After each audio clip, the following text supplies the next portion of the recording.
Fake HOA cops yanked my brother off his ATV, then froze at the sheriff's son's voice.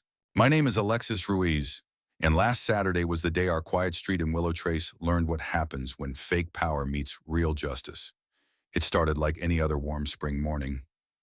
My 17-year-old brother Jace was riding his ATV along the dirt trail behind our property, the one we've used since we moved here 3 years ago. We live on the edge of town woods on one side, nice houses on the other, and Jace loves that trail like it's his personal raceway. It's harmless. It's legal. But it drives a few of our so-called concerned neighbors absolutely crazy, especially Karen Hennessy. Karen had formed her own safety and appearance committee.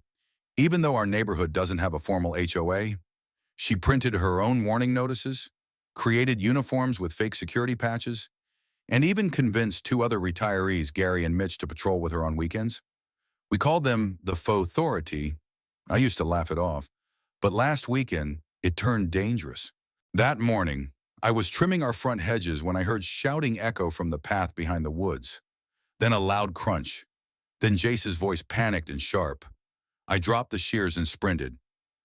When I got there, I saw Jace on the ground, dirt on his face, his ATV tipped sideways with a cracked fender.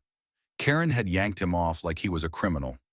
Her two cronies were holding fake walkie-talkies and standing in a power pose like they were guarding a prison.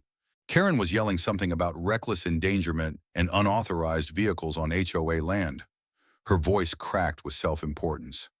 My brother was bleeding from his elbow, and then everything changed. The walkie-talkie clipped to Karen's belt, the cheap kind you get in a Walmart security set, crackled to life. "Hey, Unit 2, this is Wyatt," the voice said, calm and familiar. "Just checking if you're near the Eastern Trail," I think I heard yelling.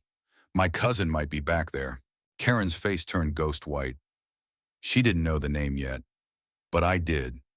Wyatt is Sheriff Douglas's son. My brother Jace is Wyatt's cousin. My uncle, he's the sheriff. Karen froze, like a statue. Her eyes twitched toward Jace, then to me, and then she ran. But it was too late, because Wyatt wasn't just talking, he was watching, from his patrol drone, recording everything. We filed a report that same day, but it didn't end there. As we dug deeper, we realized Karen had been escalating for months. She'd written up elderly neighbors for gardening too wildly, fined a family for letting their autistic son paint on the sidewalk, and most recently put up fake no trespassing, HOA zone signs in public easements. That's when my uncle got involved personally. He told us there were complaints piling up, but no one had gathered evidence until now. So I helped. Over the next few days, Jace and I set up motion cameras where Karen liked to patrol. We caught her impersonating police, trespassing, and even stopping delivery trucks to demand driver permits. She had no real authority, but she was acting like she did. Word spread quickly, especially when a viral video, captioned "Fake HOA Cop Yanks Teen Doesn't Know He's Sheriff's Nephew," hit 300K views overnight. Then, more neighbors came forward. The single mom down the street, the black couple who just moved in, the vet in the cul-de-sac, each had their own story of being harassed, fined, or falsely accused.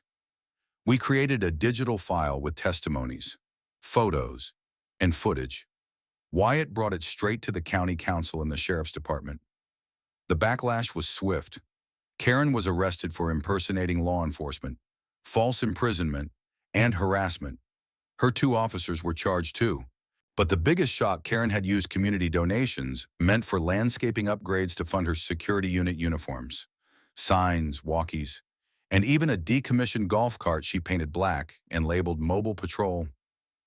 What happened next reshaped Willow Trace.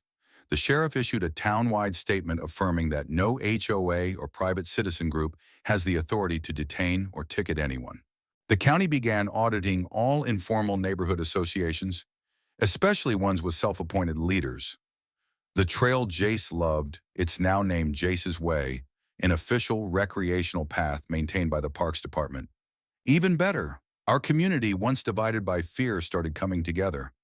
Potlucks, neighborhood watch meetings with real officers, inclusive park days for the kids. The judgment, the suspicion, It faded. People started seeing each other again. And me, I realized how dangerous fake power becomes when no one challenges it. Karen didn't wear a real badge, but she wore her bias like armor. And my little brother paid for it, until karma made her pay it back.